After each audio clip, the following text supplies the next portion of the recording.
externalidades, né? Você trazer de fora para dentro um conhecimento. Isso tudo o capital tenta se apropriar, não é verdade? E colocar isso na perspectiva da sua lógica.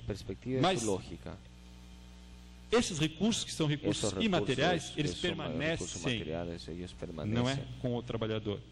E nós poderíamos pensar na perspectiva emancipatória. E se esses recursos forem colocados numa outra perspectiva para um projeto emancipatório, não seria interessante? Esses recursos estão subsumidos ao capital, mas eles podem também ser direcionados à sua potência para um projeto emancipatório, ou não? Então, eu vejo aqui algo interessante para a gente pensar. Bom, então essa ideia agora, o capitalismo se vale cada vez menos de um controle sobre os corpos e vidas, e ao contrário investe nas vidas e corpos como capacidades produtivas singulares, investe não mais necessariamente para subordiná-los, adestrá-los e controlá-los, mas para ativar sua cooperação subjetiva, os recursos materiais.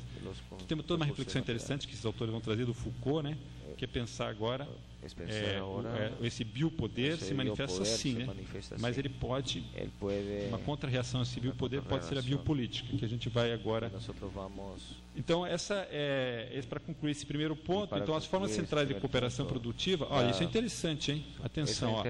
Que ideia interessante, que são desses autores, né, que a gente faz referência. As formas centrais de cooperação produtiva, atenção, já não são criadas apenas pelo capitalista como parte do projeto para organizar o trabalho, mas emergem das energias produtivas do próprio trabalho, ou seja, o sujeito do trabalho joga um papel decisivo como parte integrante da própria forma de organizar o trabalho. Está entendendo? Na sociedade fordista, taylorista, industrial, isso não era possível. Então, isso que abre a possibilidade de um projeto emancipatório, ou não. Dentro de um projeto emancipatório. A segunda reflexão, mais breve agora, é uma reflexão, eu considero assim, extremamente sofisticada. Eu tenho um instrumental assim eu tenho uma intuição do que isso significa, mas eu acho interessantíssima essa ideia que alguns autores vão trabalhar, que o professor já trabalhou aqui, que essa ideia que a produção do valor é comandada pela subjetividade. É um negócio interessante, ou seja, essa ideia que já foi dita aqui, o consumo e a produção se hibridizar. Para usar essa expressão aqui do Lazarato, o trabalho material se encontra no cruzamento, é a interface da nova relação produção-consumo. Então, o trabalho material dá forma e materializa as necessidades, o imaginário e os gostos do consumidor.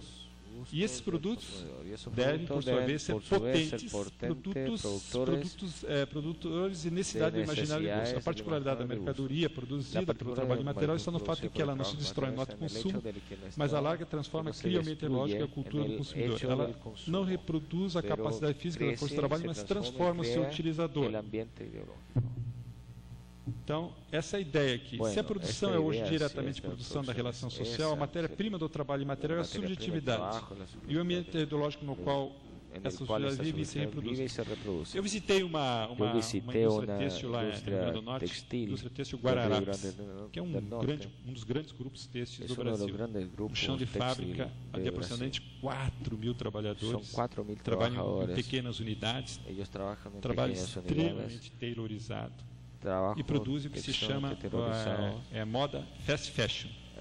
Cada pequena unidade de produção, são 8 costureiras, 90% são mulheres, produzem, pegam uma peça, um modelo de peça, e produzem aquela peça, e aquela peça produzida, ela tem uma vida útil entre sair da fábrica, chegar na gôndola e ser consumida de 2 a 3 semanas. E o modelo não se repete.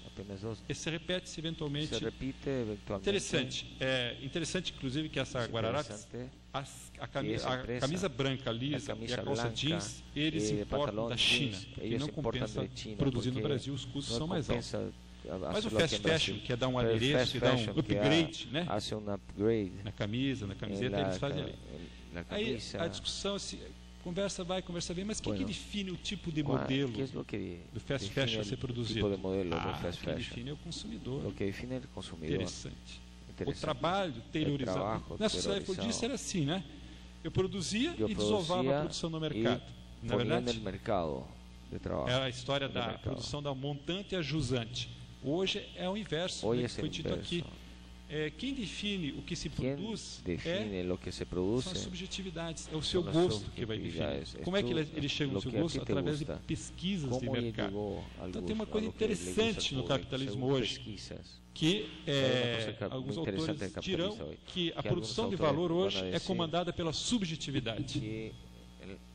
Interessante essa ideia, não é? E o que isso significa?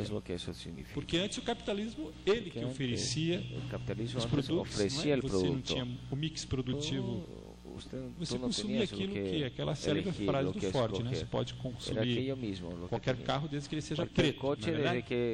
E hoje a produção é comandada pela subjetividade mesmo em fábricas tailorizadas. Então tem uma novidade aqui. Então isso que o professor disse aqui.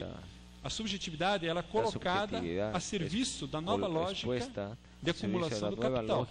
Mas será que isso não pode também levar a outros caminhos? Ele mesmo deu alguns indicativos.